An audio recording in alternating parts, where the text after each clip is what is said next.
Grabe, ganito lamang pala mga ka-dreamers gumawa ng DIY na baso. Nilagyan nga lamang ng tela na may gas yung bote at sinindihan at nang inilublob sa tubig, ayan mga ka-dreamers, naging baso na. O diba napakaganda nga naman talaga ng ideya na ito. Dahil sobrang namangha naman talaga ako sa aking napanood, kaya naman gagawa rin ako ng DIY na baso. So ayan mga ka-dreamers, ngayon nga ay susubukan ko rin gumawa ng DIY na baso. Sapagkat ang ganito nga raw bote ng Emperador ay maaari mo daw gawing baso kapag wala ka ng baso.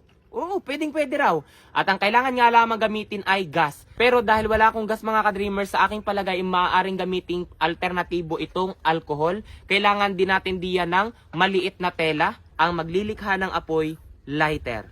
Kaya tara, subukan na natin. Ang una nga lamang natin kailangan gawin, talian ang bote ng tela. So yan, dito natin mga ka-dreamers tatalian sa bahaging gitna. Okay, talian muna natin dito mga ka-dreamers. Yan.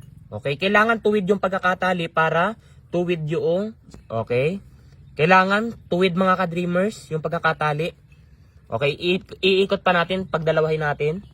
Kailangan tuwid para tuwid yung labi ng malilikha natin na baso. Buhala natin. Yan. Okay? Ang kasunod naman, paliliguan natin ng alcohol itong buong tela. So tara, lagyan lamang natin ng alcohol yung tela mga ka-dreamers. Yan.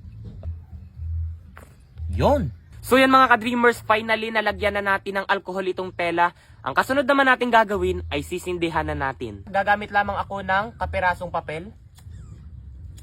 Okay. Yon. Okay, saka ko naman idikit mga ka-dreamers dito sa bote. By the way, huwag gagayahin ito ng mga bata ha, kasi apoy ito. Okay, kailangan magsindi. Dihan. May apoy na ba? So yan, may apoy na pala mga ka-dreamers. Hindi lamang nakikita na maayos. Yan, ayan na, nalibot na.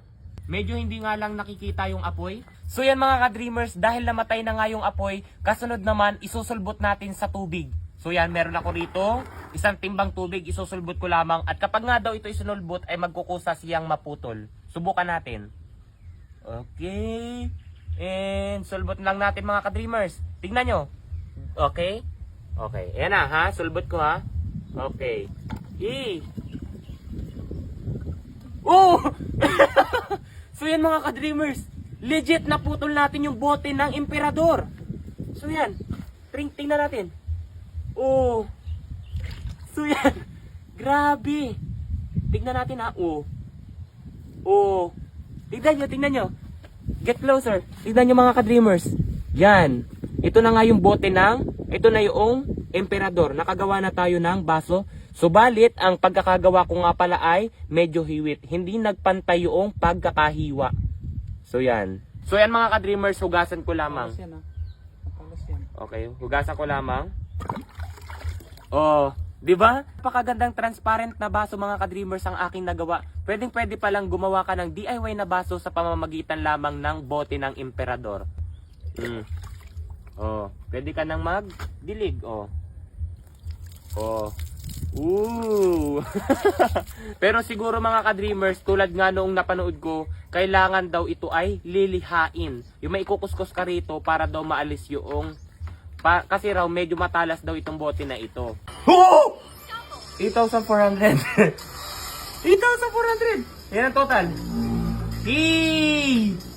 9,500 mga ka-dreamers. Di ba napakalaki agad mga ka-dreamers ng aking kinita rito kay PH Pasay. Kaya naman kung nais nyo rin kumita, nasa comment section lamang ang link para mag-register at mag-deposit na rin kayo. Sapagkat ngayon dahil trending na trending tayo ngayon mga ka-dreamers, mamimigay tayo sa GCash. Kaya ilagay nyo lamang sa comment section ang inyong screenshot na kayo nakapag-register at nakapag-deposit.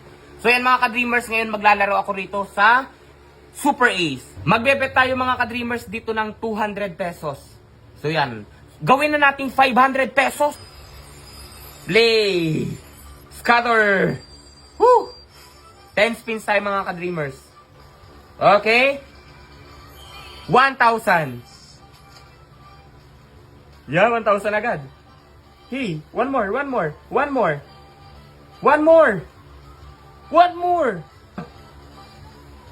Oh, 100. Oh! 8,400. 8,400. Yan ang total. 9,500 mga ka-dreamers. O, di ba? Napakabilis lamang kumita rito kay PH Pasay. Kaya kung nais nyo rin kumita ng ganitong pera, nasa comment section lamang ang link mga ka-dreamers at mag-register na kayo. At mag-deposit. Huwag kalimutan mag-screenshot at ilagay yan sa comment section para mamaya ay makapamimili na ako ng ating mabibigyan sa GCash.